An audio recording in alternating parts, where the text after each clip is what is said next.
حامدا ومصليا ومسلما ومباركا وبعد، فأعوذ بالله من الشيطان الرجيم. بسم الله الرحمن الرحيم.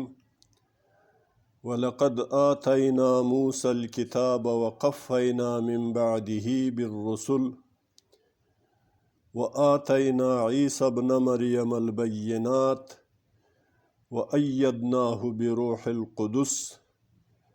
الآية. صدق الله العظيم. لدار الهدى څخه د صوت القرآن معززو برخوالو، السلام علیکم ورحمة الله وبرکاته. سورة بقره 87 آیات مبارک پیدا کړئ. قرآن شریف راواخلئ او له ما سره د دې آیاتونو په لوستو کې ملګرتیا وکړئ. الله تبارک وتعالی دې موږ تاسو ته د عمل او د الله د رضا سبب وګرځوي. الله تبارک وتعالی فرمایي: ولقد او خامخا یقینا آتینا موسی الکتاب، ورمکړ موسی علیه السلام ته کتاب د تورات، وقفینا او یو په بل پسې مو راولېږل، من بعده وروسته له ده، بالرسل رسولان، ډېر رسولان له موسی علیه السلام څخه وروسته الله تبارک وتعالی د امتونو د اصلاح لپاره رالیږلي. داود علیه السلام، سلیمان علیه السلام، الیاس علیه السلام، یوشع علیه السلام، عیسی علیه السلام، زکریا علیه السلام، یحیی علیه السلام، دا ټول، عزیر علیه السلام، ټول وروستي تیر سوي دي، وروستی راغلي. دا مې یو په بل پسې راولېږل. وآتینا عیسی ابن مریم البینات، وآتینا او ورمکړ عیسی ابن مریم، عیسی ابن مریم علیه السلام ته، البینات معجزې، وأیدناه بروح القدس او تائید مو کړ، محکم مو کو عیسی علیه السلام، نصرت و ملاتړ مو وکړو د موسی علیه السلام، تائید مو وکړو د عیسی علیه السلام بروح القدس، په روح القدس سره. د روح القدس مفسرین کرامو مختلفې معناګانې کړي دي او ټولې معناګانې له روح القدس څخه اخیستل کېدای شي. روح القدس معنا په مقدسه روح باندې مې د ده تائید وکړو چې ده کې مې داسې پاکه سپېڅلې روح اچولې وه چې د هغه په واسطه باندې د ده په هر گفتار کې او په هر کردار کې یو خصوصي اثر موجود و.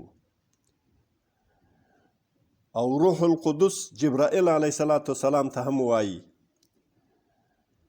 او ځکه روح ورته وایي چې په روح سره د بدنونو احیا او ژوند راځي. جبرائیل علیه السلام هم د اسمانه چې د الله له طرفه چې انبیاو ته وخت په وخت باندې وحی را لیږلي، را رسولي، چې د هغو په ذریعه باندې انسانانو ته ژوند پیدا کیږي، ارواحان پې باندې ژوندي کیږي، بدنونه پې ژوندي کیږي. اصلي ژوند هغه ده چې په اسلامي آسماني دین باندې یو څوک مشرف وي. روح القدس تورات ته هم، انجیل ته هم ویل سوی چې عیسی علیه السلام ته مې روح القدس باندې تائید ورکړو، یعنې په انجیل باندې. روح القدس اسم اعظم شریف ته هم ویل کیږي چې د عیسی علیه السلام تائید مې په اسم اعظم شریف باندې وکړو چې ده به په هر مرزاده ړانده باندې ولوست، هغه به جوړ سو، په پیس باندې به یې ولوست، هغه به جوړ سو، په ړانده باندې به یې ولوست، هغه به جوړ سو، او ژوندي به پې باندې راپورته، مړه به پې باندې را ژوندي کېدل، راپورته کېدل. او د غیبو شیانو چې په کورو کې به د چا څه لانجه او څه شخړه، څه واقعیت یې رسوي وه، هغه به ده خپلو امتیانو ته بیانوله چې تا په کور کې دا مشکل و، دا حالت و، دا حال و، دا حال و. دا د الله تبارک وتعالی نازولی پیغمبر و عیسی علیه السلام، د هغه تایید ما په روح القدس سره وکړو. نو الله تبارک وتعالی دا په جملې د احساناتو کې په بني اسرائیلو باندې بیانوي چې تاسې ته مې موسی علیه السلام درولېږو او موسی علیه السلام ته مې کتاب ورکو، په هغه پسې مې پیوسته یو په بل پسې مختلف رسولان، ډېر تعداد کې رسولان درولېږل، او عیسی ابن مریم مې خصوصا کې درولېږو.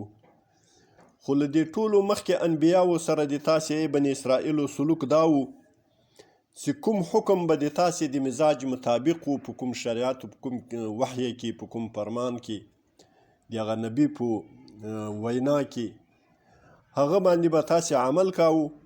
خو چې کوم به د تاسې له ذهن او له مزاج او له تمایل څخه په بله خوا باندې و او د تاسې د ذهن سره به برابر نه و، په هغه کې به تاسې تکبر کاوه، سرکشي او سرپیچي م کوله.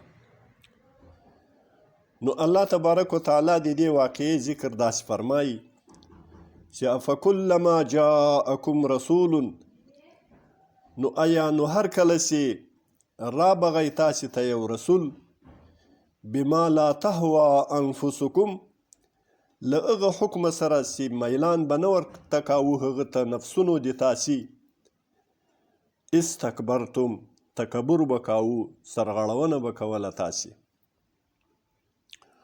او انجام دا سو چې تاسې له انبیاو سره داسې سلوک وکړو چې یوه حصه د انبیاو تاسې تکذیب کړل، دروغجن م وګڼل چې تاسې درواغ وایاست، او بله فرقه، بله ډله، عظیمه فرقه، لویه ډله په انبیاو کې تاسې په قتل باندې ورسوله. الله تبارک وتعالی فرمایي ففریقا کذبتم، نو یوه ډله له انبیاو څخه تاسې دروغجنه وبلله، وفریقا تقتلون، او بله ډله مو ووژله.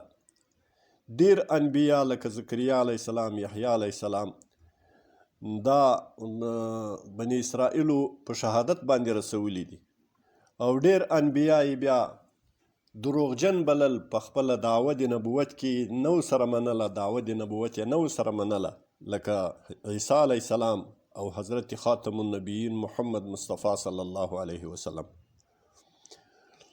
نو د تاسې دا خصلت و چې کوم حکم، آسماني حکم به د تاسې د مزاج سره برابر و، د هغه به م پیروي کوله، او چې کوم به د تاسې له زړونو څخه لږ لرې و او د تاسې دغه خپل نفسونه به د هغو سره توافق نه لاره، نو هغو چې به م سرغړونه او سرپیچي کوله.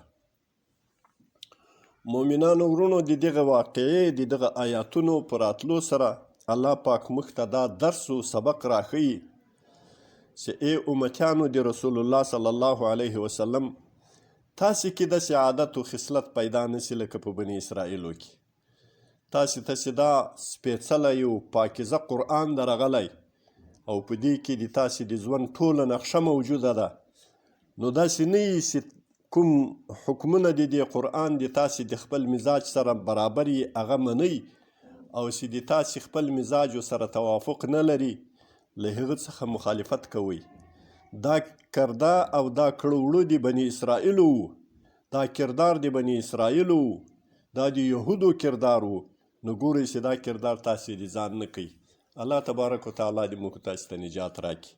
که څه هم داسې ورته ګورو، په اسلامي امت کې هم داسې فتنې را روانې دي چې کوم اعمال، کوم کړه وړه د خلقو له مزاج سره برابر وي، هغه د هغو باندې عمل کوي، بلکې په لویه دعوه باندې عمل کوي چې موږ مسلمانان یو، د آسماني کتاب منو او قرآن منو.